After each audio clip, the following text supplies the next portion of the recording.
Hey friends, welcome to my channel inspiring words by Annu. ఈరోజు మనం positive థింకింగ్కి ఉన్న power గురించి తెలుసుకుందాం. మీకు తెలుసా, మన జీవితంలో పాజిటివ్ ఆలోచనలు అనేవి ఒక మాయాజాలం లాంటివి. అవి మనల్ని కష్ట సమయంలో ఆదుకుంటాయి, మనలో ఆత్మవిశ్వాసాన్ని నింపుతాయి.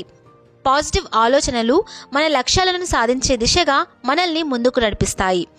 ఈరోజు మనం ఈ పాజిటివ్ ఆలోచనలకు ఉన్న శక్తిని ఎలా ఉపయోగించుకోవాలి, ఇంకా మనం లైఫ్లో ఎలా పాజిటివ్గా ఉండాలో తెలుసుకుందాం.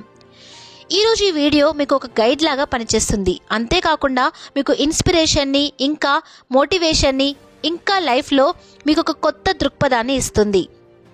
ఫస్ట్ నేను మీకు ఇక్కడ ఒక గోల్డెన్ రూల్ గురించి ఎక్స్ప్లెయిన్ చేయబోతున్నాను. ఆ గోల్డెన్ రూల్ ఏంటో తెలుసా? మీ ఆలోచనలే మీ జీవితాన్ని రూపొందిస్తాయి. మీరు ఏం ఆలోచిస్తారో అదే మీ రియాలిటీ అవుతుంది. ఉదాహరణకి, నేను ఈ పని చేయలేను అని అనుకుంటే మీ మనసు దానికి అడ్డంకులు సృష్టిస్తుంది. కానీ నేను ప్రయత్నిస్తాను, దీన్ని నేను సాధిస్తాను అని అనుకుంటే దాన్ని మీరు తప్పకుండా సాధిస్తారు. అండ్ మీకు ఒక కొత్త శక్తి వస్తుంది. ఈ రోజు నుంచి మీ ఆలోచనల్ని పాజిటివ్గా మార్చండి. ఇదే మీ జీవితాన్ని మార్చే golden rule. Circle of concern. మనలో రోజు చాలామంది ఆందోళనలో మునిగిపోతాము. ఇది జరిగితే ఏం చేయాలి, అది జరగకపోతే ఏమవుతుంది అని ఆలోచిస్తాము. దీన్నే Stephen Covey circle of concern అంటారు. మనం ప్రభావితం చేయలేని బయటి విషయాల గురించి ఆలోచించకండి. మీరు ఆందోళన పడటం వల్ల మీ ఫోకస్ అనేది తగ్గిపోతుంది. సర్కిల్ ఆఫ్ ఇన్ఫ్లుయెన్స్ మీద మీరు నియంత్రించగలిగే విషయాల మీద ఫోకస్ చేయండి. ఫర్ ఎగ్జాంపుల్, మీరు వాతావరణాన్ని నియంత్రించలేరు, కానీ మీరు ఎలా రెస్పాండ్ అవ్వాలో మీరు నియంత్రించవచ్చు. ఈరోజు మీ శక్తిని మీరు మార్చగల విషయాలకు ఉపయోగించండి. ఇది మీ జీవితంలో పాజిటివిటీని తెస్తుంది. మెడిటేషన్. ఇప్పుడు మనం మన మనసును శాంతపరిచే ఒక అద్భుతమైన మార్గం గురించి మాట్లాడుకుందాం. ధ్యానం. రోజుకు ఒక 10 నిమిషాలు కళ్ళు మూసుకొని మీ శ్వాసపై దృష్టి పెట్టండి. ఆలోచనలు వస్తే వాటిని గమనించండి, కానీ వాటిలో మునిగిపోకండి. ధ్యానం మీ మనస్సును ఒక శాంతి మహాసముద్రంలా మారుస్తుంది. ఇది మీలో పాజిటివ్ ఆలోచనల్ని పెంచుతుంది, మీకున్న ఒత్తిడిని తగ్గిస్తుంది. ఈ రోజు నుంచి ఉదయం లేదా రాత్రి కొన్ని నిమిషాలు ధ్యానం చేయండి. అప్పుడు మీరు మీ జీవితం మారడాన్ని మీరే చూస్తారు. Anxiety to antidote. ఆందోళన నుంచి పరిష్కారం. ఆందోళన అనేది మనలో చాలా మందికి సహజం, కానీ దాన్ని ఎలా అధిగమించాలో తెలుసా?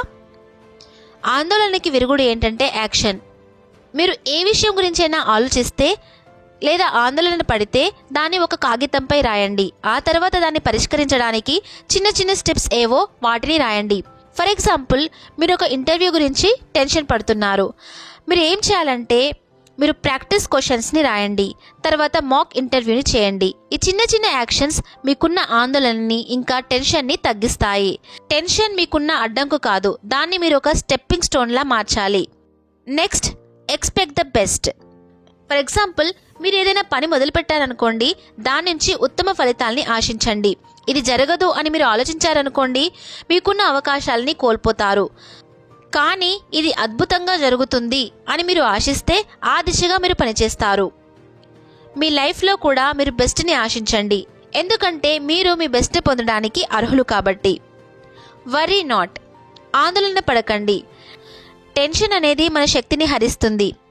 మనం పడే 90% టెన్షన్స్ నిజానికి నిజమవ్వవు, కానీ అవి మనం ఊహించినవి. అవి చాలా వరకు రియాలిటీ కావు. బదులుగా మీరు ఈ క్షణంలో జీవించండి. రేపటి గురించి ఆలోచించడం మానేసి ఈరోజు ఏం చేయవచ్చని ఫోకస్ చేయండి. మీ బాస్ గురించి టెన్షన్గా ఉందా? అప్పుడు మీరు ఏం చేయాలంటే మీ వర్క్ను బెస్ట్గా చేయడంపై దృష్టి పెట్టాలి. మీ టెన్షన్ని వదిలేసి పాజిటివ్గా ఆలోచించడం నేర్చుకోండి. గోల్స్. లక్ష్యాలు లేని జీవితం దిశ లేని ప్రయాణం లాంటిది. ఈరోజు మీ లక్ష్యాలను రాయండి. అవి చిన్నవైనా పెద్దవైనా పర్వాలేదు. ఉదాహరణకి, నేను రోజు 10 పేజీలు చదవాలనుకుంటున్నాను, లేదా నేను ఒక కొత్త స్కిల్ని నేర్చుకోవాలి అనుకుంటున్నాను. లక్ష్యాలను చిన్న చిన్న టాస్క్లుగా విభజించండి. ప్రతి అడుగు మిమ్మల్ని మీ గమ్యానికి దగ్గర చేస్తుంది. మీ పాజిటివ్ ఆలోచనలతో మీ లక్ష్యాలను సాధించండి. Next, problem solving. జీవితంలో సమస్యలు సహజం, కానీ వాటిని మనం ఎలా చూస్తున్నామన్నది మన చేతిలో ఉంది. సమస్యను ఒక ఛాలెంజ్గా భావించండి. ఫర్ ఎగ్జాంపుల్, మీరు ఒక ప్రాజెక్ట్లో ఇబ్బంది పడుతున్నారనుకోండి, దాన్ని ఒక పేపర్లో రాయండి. ఆ సమస్యకు సంబంధించిన అన్ని సాధ్యమైన పరిష్కారాలను లిస్ట్ చేయండి. ఆ తర్వాత ఒక్కొక్కటిగా ప్రయత్నించండి. పాజిటివ్ థింకింగ్తో మీ సమస్యలని పరిష్కారం చేసుకోండి. మీరు దేన్నైనా సాధించగలరు. How to handle heart break అనేది జీవితంలో ఒక భాగం. అది ప్రేమలోనైనా, స్నేహంలోనైనా లేదా కుటుంబంలోనైనా. కానీ దాన్ని ఎలా ఎదుర్కోవాలో తెలుసా? ఫస్ట్ మీరు మీ ఫీలింగ్స్ని అంగీకరించండి. బాధపడటం సహజం, కానీ ఆ బాధలోనే మునిగిపోకండి. మీకు ఆనందం కలిగించే విషయాలపై దృష్టి సారించండి. మీ హాబీస్, మీ ఫ్రెండ్స్ లేదా ఏదైనా కొత్త స్కిల్స్ని నేర్చుకోవడం. ఒక సామెత ఉంది, సమయం అనేది గొప్ప వైద్యం అని. కాలానికి హీలింగ్ పవర్ ఉంటుంది. పాజిటివ్ ఆలోచనలతో కొత్త అవకాశాల కోసం మీ హృదయాన్ని ఓపెన్ చేయండి. సో ఫ్రెండ్స్, ఈరోజు మనం పాజిటివ్ ఆలోచనలు ఇంకా వాటి శక్తి గురించి తెలుసుకున్నాం కదా. ఈ రోజు నుంచి మీరు మీ ఆలోచనలన్నీ పాజిటివ్గా మార్చండి. మీ లక్ష్యాలను సాధించండి. మీ జీవితాన్ని సంతోషంగా జీవించండి. ఇక్కడితో మన వీడియో ఫినిష్ అవుతుంది. ఒకవేళ మీకు ఈ వీడియో నచ్చితే ఈ వీడియోకి తప్పకుండా లైక్ ఇవ్వండి. లైక్ ఇవ్వడం మర్చిపోకండి. నా ఛానల్ని కొత్తగా చూసే వాళ్ళు ఎవరైతే ఉన్నారో నా ఛానల్ని సబ్స్క్రైబ్ చేయండి. ఈ వీడియో అవసరం ఉన్న ప్రతి ఒక్కరికి ఈ వీడియోని షేర్ చేయండి. మళ్ళీ ఇంకో మంచి వీడియోతో నేను మీ ఉంటాను. Until then, this is Inspiring Words by Annu signing off. Thank you.